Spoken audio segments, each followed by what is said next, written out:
Nifty ने 23,000 break कर दिया है। मार्केट में फियर है, सेलिंग प्रेशर है एंड मार्केट पार्टिसिपेंट्स को लग रहा है कि निफ्टी 20,000 भी ब्रेक कर देगा। इसी बीच एक इंटरेस्टिंग चीज हो रही है, कुछ ऐसे स्टॉक्स है जहां पे DII and FII quietly buying कर रहे हैं। Just for information, FII and DII market के सबसे पावरफुल प्लेयर्स होते हैं। अगर ये दोनों कोई भी स्टॉक पे पैसा डाल रहे हैं, मतलब हो सकता है कि कंपनी की फ्यूचर ग्रोथ बहुत अच्छी है या फिर कंपनी में कुछ ऐसा होने वाला है जो रिटेल इन्वेस्टर्स को पता ही नहीं है। आज की वीडियो में मैं आपको 5 ऐसे स्टॉक्स बताऊंगा जहां पे DII एंड FII की बाइंग देखने को मिल रही है।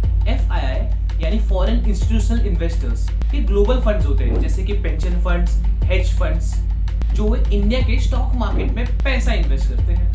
DII यानी डोमेस्टिक इंस्टीट्यूशनल इन्वेस्टर्स, ये इंडिया के बड़े प्लेयर्स होते हैं जैसे mutual funds, insurance companies, LIC। अब स्टार्ट करते हैं हमारे स्टॉक के नाम से, जहां पे FII and DII continuously buying कर रहे हैं। सबसे पहला स्टॉक है फ्रॉम द बैंकिंग सेक्टर, वो भी पब्लिक बैंकिंग सेक्टर। स्टॉक का नाम है बैंक ऑफ महाराष्ट्र। सबसे पहले बैंक का बिजनेस समझते हैं। आप जो पैसे अपने सेविंग अकाउंट में डिपॉजिट करते हो एंड आपको 3 and 4% का रिटर्न्स मिलता है उसपे, वही पैसा बैंक हैज लोन देती है एट 8 to 9%, यानी 5% का ऑन स्पॉट प्रॉफिट। एंड ऐसी मार्केट्स में भी बैंक ऑफ महाराष्ट्र का डिपॉजिट 13% से इंक्रीज हुआ है एंड लोन बुक 10% से इंक्रीज हुआ है। अगर मैं कंपनी के बिजनेस की बात करूं तो कंपनी का बिजनेस 15% से इंक्रीज हुआ है, वहीं पे प्रॉफिट लाइन 36% से इंक्रीज हुआ है, ऑलमोस्ट डबल।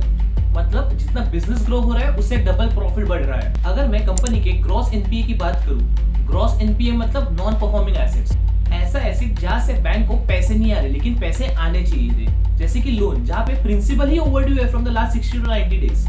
एंड यही NPA जो लास्ट ईयर 1.88% था, अभी 1.74% पे आ चुका है। वही अगर मैं कंपनी के एक्सपांशन की बात करूं तो कंपनी ने 6% से एक्सपांड किया है। पिछले साल जहां पे 2551 ब्रांचेस थे, वही नंबर अभी 2719 पे पहुंच चुका है। पिछले एक साल में बैंक ऑफ महाराष्ट्र ने 37% के रिटर्न्स दिए हैं एंड ये रिटर्न्स तब है जहां पे निफ्टी का रिटर्न -3%। अगर मैं शेयर होल्डिंग पैटर्न की बात करूं तो पिछले 12 क्वार्टर्स में FII कंटिन्यूसली अपना स्टेक बढ़ाते जा रहे हैं कंपनी में। आई अंडरस्टैंड प्रमोटर्स होल्डिंग थोड़ी कम हो चुकी है, लेकिन ये भी अंडरस्टैंड करो कि प्रमोटर्स होल्डिंग जो बिक रही है वो भी FII एंड DII ही बाय कर रहे हैं, क्योंकि पब्लिक के पास 8% से भी कम की होल्डिंग है अभी।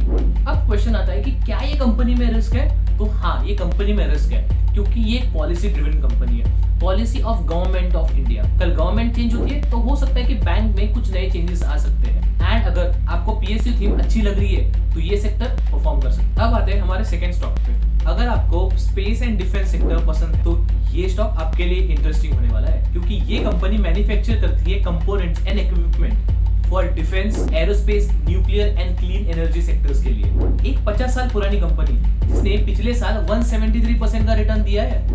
कंपनी का नाम है MTAR टेक्नोलॉजीज एंड कंपनी ने नेक्स्ट 15 इयर्स के लिए कॉन्ट्रैक्ट साइन किया है with Israel aerospace companies. And यही कॉन्ट्रैक्ट से अप्रोक्सीमेटली 850 करोड़ का रेवेन्यू आने वाला है इन द नेक्स्ट 15 ईयर। अगर मैं MTAR में इन्वेस्ट करने का सोच रहा हूँ तो ये इन्वेस्टमेंट एक स्मार्ट इन्वेस्टमेंट हो सकती है। स्मार्ट इसलिए क्योंकि ये इसरो के साथ काम करता है in clean and nuclear energy में। कंपनी का टोटल रेवेन्यू में से 79% एक्सपोर्ट से आता है। एंड जो कंपनी 2016 में 80 करोड़ की थी, वही कंपनी 2026 में आके 800 करोड़ की हो चुकी है, ऑलमोस्ट 10x ग्रोथ। एंड अगर मैं ईयर ऑन ईयर की बात करूं तो 25% से कंपनी ग्रो करे, लेकिन ये साल का रुपी डेप्रिसिएशन भूलना नहीं, ऑलमोस्ट 9%। एंड यही रुपी डेप्रिसिएशन कंपनी के बॉटम लाइन पे वैल्यू ऐड करेगा, क्योंकि कंपनी 79% एक्सपोर्ट कर रही है। कंपनी का order book is more than 800 crore and that is unexecuted orders. मतलब ऑर्डर्स तो है एंड यही ऑर्डर कंप्लीट करने की कंपनी की कैपेसिटी नहीं है। देख रहे हो कंपनी की कितनी डिमांड है। एंड अगर मैं शेयर होल्डिंग पैटर्न की बात करूं तो 40% से भी ज्यादा share holding is with FII and DII, लेकिन इसमें एक रिस्क है जो कि कंपनी के वैल्यूएशंस। स्टॉक करंटली अपने बुक के 14.7 टाइम्स हायर ट्रेड कर रहा है, अपने अकाउंटिंग वैल्यू से भी महंगी है। प्लस कंपनी का PE ratio is 162 against industry PE of 50। Company का order book from one company is 70%, जो कि एक रिस्क फैक्टर है, क्योंकि कल ये 70% वाला क्लाइंट निकल गया तो ये चीज टॉप लाइन को पक्का हिट करेगी। अब आते हैं हमारे थर्ड कंपनी पे। ये कंपनी का एक मोनोपोली है of 55% in industrial packing segment. थोड़ा बोरिंग बिजनेस लग रहा है, लेकिन यही बोरिंग बिजनेस ने पिछले 5 साल में अपने इन्वेस्टर्स को 447% का रिटर्न दिया है। एंड इसके बावजूद कंपनी अपने इंडस्ट्री स्टैंडर्ड से अंडर वैल्यूड है। जहां पे कंपनी का पीई इज एट 18.3, वही इंडस्ट्री का PE is at 20.8। And recently company ने 2:1 का स्प्लिट भी अनाउंस किया था। आप में से बहुत लोगों ने कंपनी का नाम गेस कर लिया होगा। कंपनी का नाम है time Technoplast, largest manufacturer of large size plastic drums, second largest of composite cylinder and third largest of intermediate bulk containers globally and a market leader in 9 out of 11 countries. ये boring लगने वाला business है, लेकिन असली पैसा यही बनता है क्योंकि कंपनी ने पिछले साल 5000 करोड़ का रेवेन्यू किया था। पिछले साल कंपनी का कैपेक्स ईयर था, जहां पे कंपनी ने 175 करोड़ का कैपेक्स किया था।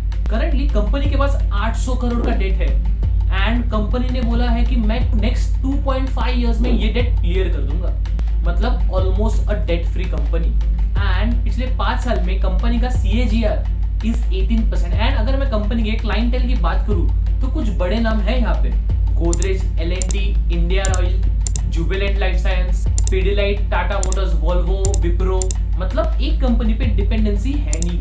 अगर मैं कंपनी के शेयर होल्डिंग पैटर्न की बात करूं तो रिसेंटली FII एंड DII ने अपना स्टेक 20% से भी ज्यादा बढ़ाया है। आई अंडरस्टैंड कि प्रमोटर्स की होल्डिंग इसमें भी कम हो रही है, लेकिन प्रमोटर्स के stake FII and DII buy कर रहे हैं। अगर मैं टोटल काउंट करूं FII, DII एंड प्रमोटर्स के स्टेक्स का, तो 75% स्टेक इनके पास है। अब आते हैं हमारे फोर्थ स्टॉक पे, जहां पे निफ्टी ने पिछले एक महीने में 10% नेगेटिव रिटर्न दिया है। वहीं पर यही स्टॉक ने पिछले एक महीने में 7% का पॉजिटिव रिटर्न दिया है। एंड मोर इम्पोर्टेंटली जो सबको पसंद आएगा, स्टॉक का value is below 50 rupees. Company का नाम है सेजिलिटी लिमिटेड। अगर सिंपल वे में कंपनी का बिजनेस एक्सप्लेन करूं तो ये हेल्थ केयर की BPO कंपनी है।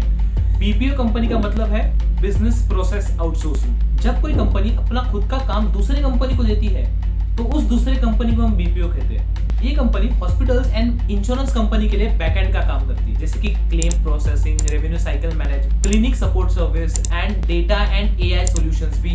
डेटा एंड AI सॉल्यूशन सुन के ये मत समझना कंपनी टेक कंपनी है, ये AI प्लस हेल्थ केयर का कॉम्बो है। कंपनी का रेवेन्यू ग्रोथ 18% है एंड अगर मैं प्रॉफिट की बात करूं तो 36%, ऑलमोस्ट डबल। कंपनी का major business is from US health care and AI automation and दोनों ही ग्रोथ ड्रिवन बिजनेस है।